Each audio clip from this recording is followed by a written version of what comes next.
Hey guys, what is up? It's Dusty here, and welcome back to another episode of the Daily Crypto News. And today, we have a lot of juicy crypto news to cover. If you enjoy these videos though, make sure you press that like button, and don't forget to subscribe for more daily crypto news. Now today, we're gonna be talking about why Cardano has one of the best models in crypto, and is in my own opinion, pretty undervalued right now. We're going to move over into some Polkadot news, talking about the Federal Reserve. Have a couple of really interesting points about that. We got Russia's ETF that's coming up for crypto. We got a couple of investment tips, but not financial advice. You'll see how that works in just a second, and then actually go a little bit deeper into that realm, ending it off with some juicy memes. Now guys, from here on forward, I'm gonna try always have timestamps on these videos, and if you ever catch me lacking and you see that I didn't put a timestamp in, make sure you let me know in the comment section down below. We're gonna start out with a little talk here by Charles Hoskinson, which I personally found really interesting, and it basically goes over one of the benefits from Cardano over Ethereum after a very long session. And when I say very, I mean very long session of Charles writing things on boards. But let's quickly enjoy this for a little bit. So this is it. We're getting it done. This is the DApp and DeFi model. I hope it really gives you guys a little bit of clarity and a little bit of better understanding about why we did things the way we did things. And, it's always easy to start with high expressiveness and centralization. It's a lot harder to start with low expressiveness and high decentralization and then gradually ratchet up the expressiveness. It takes longer. There's a lot more to do. There's a lot more debates because you're really drilling into very specific details. But when you do this, you preserve the most important thing, which is censorship resistance and decentralization, or else why the fuck are we even doing this as an industry? Why aren't we just all on Amazon Web Services if you don't care about these properties? We are achieved nothing as an industry if we don't have decentralization. And then in terms of expressiveness, if you start to open, you get $10.5 billion of screw ups in 1 year. How much is going to be in this year? And at what point do we as an industry say enough? And what will have to happen is we'll have to dial things back. And you think we're slow? Can you imagine how hard it is to verify a massive piece of Solidity code? How much time and effort and money has to be spent and do that for a massive ecosystem? Or maybe you can just do it right the first time and do it right with great principles. And then everybody is following each other. And then the ecosystem as a whole is much better. I'm not saying there are going to be no hacks. I'm not saying the software is always going to be perfect and everything's right, but I'm saying it's a game of averages. And when you look at those averages, you have to ask, are we as a whole doing pretty good? Or are we as a whole doing pretty bad? And let's be honest here, the industry as a whole is doing pretty bad. And we're getting away with it as an industry because some people are getting rich. And those people control the media. And those people seem to just want to push people's hopes and dreams about making other people rich when the vast majority of people are going to lose everything. That is the reality. It's the cold, harsh, austere truth. And if it's not, then you fucking tell me why decentralization is not the number one concern. You tell me that. You can't. You just can't. When you actually look at these third generation protocols and what they prioritized and how they do their marketing, they keep telling you up front how performant they are. And they never really talk about control, the evolution of the protocol, safety, consumer protections. They never really talk about how these things are interoperable and fit in the legacy system as much as they do the non-legacy system, because they just want your money. They just want to win. They just want the developer. And they say, well, after we have the network effect, we'll just fix it all. But here's the problem. If you're truly decentralized, you can't, because you have to get the consent of all the people that you've just onboarded. And if those people don't care about decentralization from the beginning, they're entirely comfortable leaving the network in a centralized model. Think about it. Why would they change? Just like Ethereum going from proof of work to proof of stake, they have to put in a difficulty bomb and do all this stuff. because they've created a class of people in their ecosystem who they effectively have to fire to transition from proof of work to proof of stake. So why would you, in a rush to get network effect, create a class of people that to do things the right way, you have to fire? And what if they have more power and say at the end of the day than the original founders of the project? That's why you start with low expressiveness and full decentralization, and you systematically ratchet the expressiveness up. You systematically ratchet the performance up while keeping your decentralization. You systematically add new primitives in, like Mithril and these types of things. And then you add pipelining, then you add input endorsers, and you eventually match the performance of all of these people who claim they have it, but then you still have the soul of the project, decentralization, and the people who are patient to build with you. The pioneers, they value the same philosophy as the founders of the system valued: censorship resistance, decentralization, decentralized control, and they understand it. And the fair weather people, they can still be here, but they don't really have as much of a say. They're living somewhere else in the stack. Okay? So I hope that gives you guys something to think about. And also, it gave me something to think about because I've been thinking about this for hours, which is one of the main reasons I just had to make this video right now, had to update you guys on the matter. It made me think about quite a couple of different things. One, it's about losing it all, in the sense that, first of all, the majority of people in crypto right now can make a huge sum of money if you ask me, but we'll have to make some distinctions between a lot of these quote-unquote hyped up projects right now versus the one with actual good utility / decentralization that will last throughout the ages. And from that perspective, yeah, let's be honest here, a lot of the cryptos that are being pushed to the fullest right now are just bad in the sense that they are a very high probability of being good for the people at the top, but not really good for the average Joe like you and I, in the sense of it's not that difficult to actually lose money by just falling for what they want you to hear. And in that sense, I really appreciate Charles Hoskins for keeping it real with us by explaining this. And then again, there's also another point which he added, which was doing it right from the get-go, because you otherwise have to fire some of your higher-ups. In the sense that, let's say we talk about Ethereum, they had a proof of work model, meaning you had a lot of miners, and if they go to proof of stake, those miners are apparently kind of useless from that point forward. However, they are actually the contributors to your project. They are the ones who keep it running. And so you're basically going to have to say, hey, you guys are doing it really good. You've kept us running for a long time, but right now we don't want you anymore, even though you keep us running and you actually make the decisions, which is extremely difficult. And that's his point of doing it right the first time, doing it slowly and focusing on decentralization rather than focusing on the craziest TPS numbers, like, for example, a Solana or a couple of other cryptos are doing, rather focusing on making a cryptocurrency in the sense that Satoshi, I guess, envisioned it, but being completely, I would say, censorship resistant, but mostly in the sense of not being able to be controlled by anybody, not being able to fall into that category because it's completely decentralized. And if you start out from a system that Ethereum did, it's a lot more difficult. And the last point he makes, and I really, really love that as well, is his basic point that David Schwartz, the CTO of Ripple, also comes back down to quite often, which has to do with no incentive being the best incentive. If your quote-unquote pioneers, right, are completely on board with the project for the project itself, you don't really have this bias against making it more decentralized or quote-unquote better, because there's no real incentive for it to stay that way. Let's say it in the sense of the pioneers with Cardano, the ones that are really ready from the get-go, you can definitely say, okay, they might get a certain incentive from some perspective because of stake and yada yada, but it's way more difficult than with Ethereum, or sorry guys, way more difficult with Ethereum, since there's such a big investment due to being a proof of work. I think it's a lot harder for those guys to switch up and do different things. And then again, it's also about the premise. You get a lot of different people depending on what your goals are from the get-go. With Cardano, a lot of the pioneers, they were envisioning what Cardano had in plan, instead of they were sold on the quick idea of quick riches, amazing project from the get-go.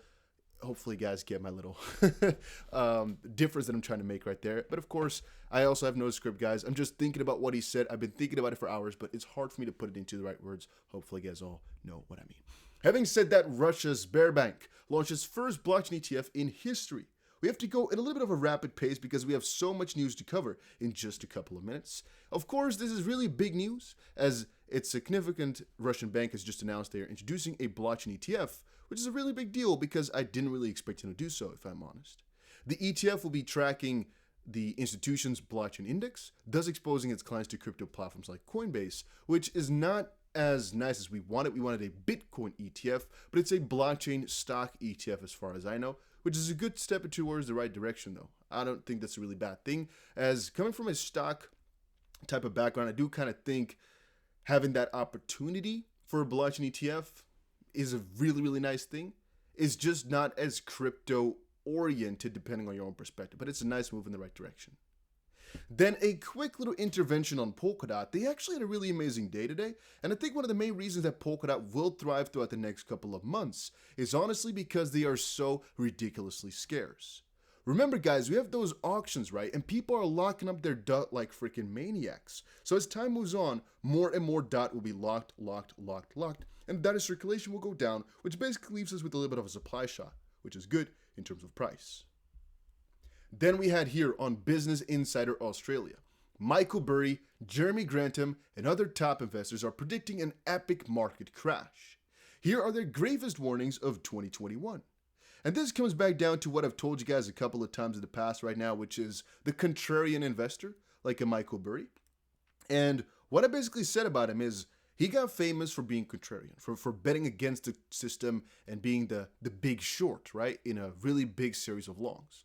Now, the good part about it is whenever somebody like that is right, it is very much noticed. The bad part is there's a lot of people like this who are only contra for the fame. And so what I've said about Peter Schiff and a lot of these guys who are really against Bitcoin and always say it's going to crash, even Bitcoin Whale or whatever on Twitter, Crypto Whale, I'm not sure what his name is, they keep claiming it's going to crash, it's going to crash. Eventually, they'll be right. Because eventually, we're going to go from a bull to a bear market. The whole question, the whole thing is about it being on target, so to speak. And I think a lot of these guys are trying this really bearish approach because they know the moment that something does happen and a big crash does happen, they can claim they were right. And since they were the lesser, since there were fewer doing it, and they were basically betting against the logical way of going, they're going to get a lot more fame. Even though, again, if you think about it from my perspective, they're most likely going to be right eventually. So it is something you can do. And if you are right, then you're going to get a lot of attention. It's not so strange that they actually choose this direction, even though they might honestly be bullish about it. And actually, if you read through some of these posts, you'll notice that quite a lot of them have a bullish, I guess, underlying bias, but they just say there's a big potential for a crazy crash, which is basically keeping both cards on the table, or I guess both sides of one card on you're showing both sides of the card. It's like, what are you doing then? Then again, I don't really spend too much time looking at all these negative thoughts, as I don't really agree with them in any way, shape, or form either. Eventually, there'll be a downturn, yes. And eventually, there'll be an epic market crash, okay. Stocks, Bitcoin, everything's going to crash eventually. How far does it go and how crazy will it recover, though, is the better question. But more importantly, when? Then, why Jerome Powell's policies are bullish for Bitcoin. Guys, this is one you have to sit down for a little second, because this one goes a little bit deeper. I read through this entire article. It's a long one, but it's actually very good. So after you read through this entire article, there's actually only a couple of pieces you have to really think about, and those are right here at the bottom.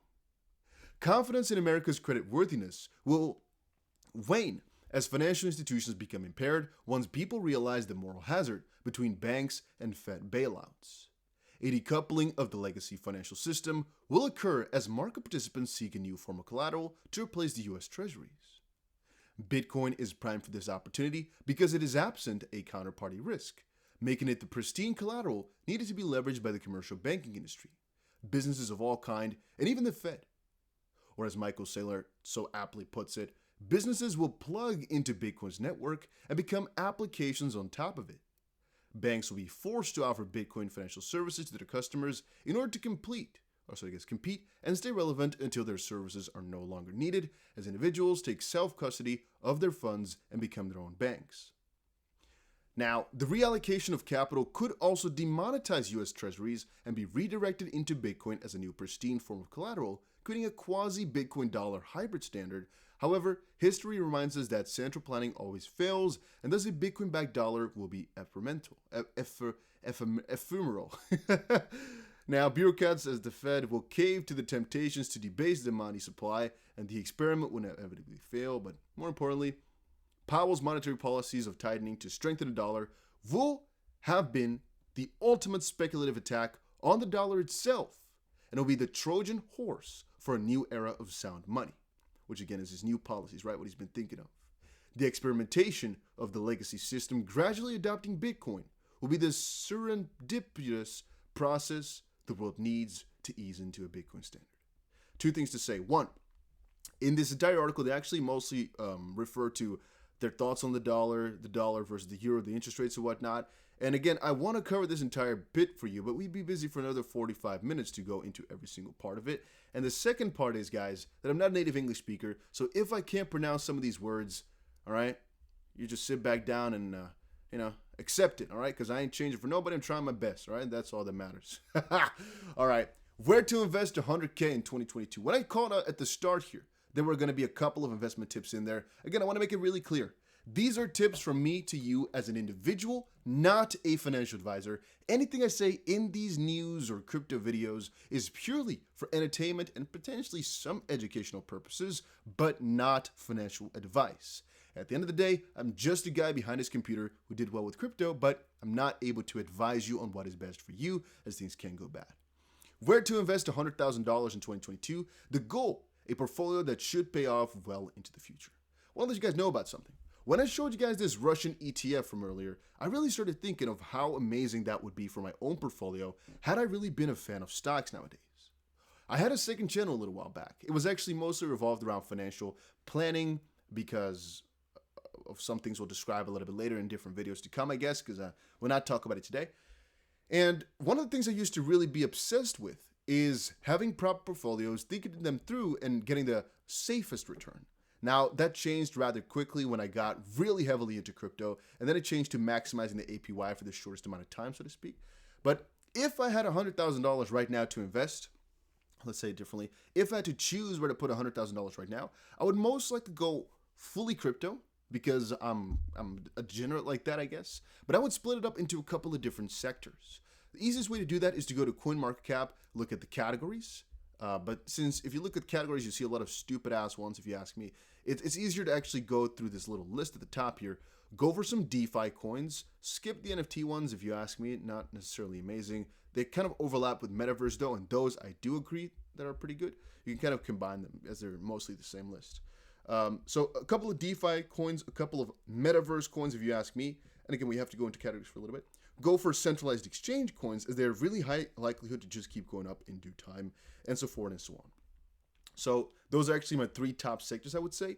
DeFi, because you can get a lot of APY on top of those coins if you want to.